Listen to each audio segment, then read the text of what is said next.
Look, my background was engineering, studied engineering, wasn't particularly excited about getting involved in it.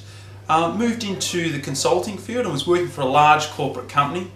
They were turning over around about $1 billion, and I was involved in getting in there and looking at all their small business units that made up the large conglomerate company. I did that for around a decade or so, learned a whole heap of stuff on how successful businesses run and how poor businesses operate. From there I got into coaching and haven't looked back since. For me, having a business coach is like a personal trainer. You know, the kind of person that turns up and sets you on the track to getting your fitness back on board. They're the one who sets the plan to say you've got to do so many laps and you've got to do so many push-ups. So they're there to set the plan, but they're also there to say, well, hang a sec, we said 10 push-ups, you've only done 8, and just push to that extra level to make sure that you move forward from there.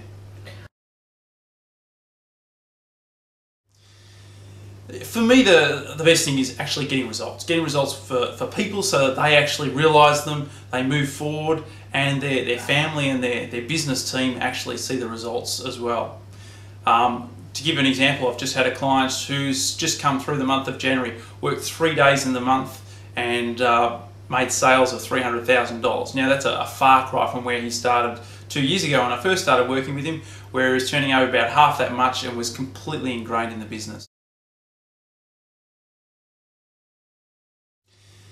I'd say probably number one is knowledge. I'm continually upgrading my skills so that I have the most up-to-date knowledge, the most knowledge about business and how successful businesses operate. If you were to talk to my clients, they would probably say the most important thing that makes me a successful coach is ownership, and I take full ownership for their business. And they see that come through when I'm always thinking about their business as if it was my own. What would I be doing if I was in their shoes? And I suppose the last thing that I think is probably the most important of all of them is congruency.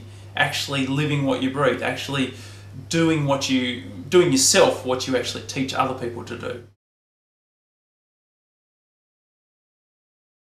Yeah, for me, especially at the moment, these days, I think the most important things revolve around team, about getting good people on your team and also motivating them to go forward. We've got low unemployment and the biggest frustration I'm finding at the moment is actually getting the right people and getting them to do the best that they can do. I'm on their side. I'm 100% focused on their success. They've got other people in the business, they've got employees, they've got their spouse, their partner, but I'm the one person who is 100% focused on making sure that they get success.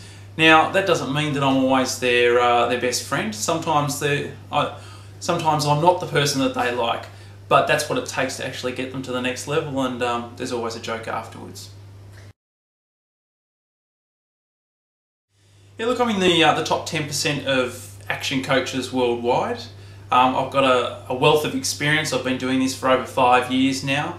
The client testimonials that you see on my website are all the people who've been through my program, been successful, and a lot of them are still clients even to this day as we move to the next level and the next level.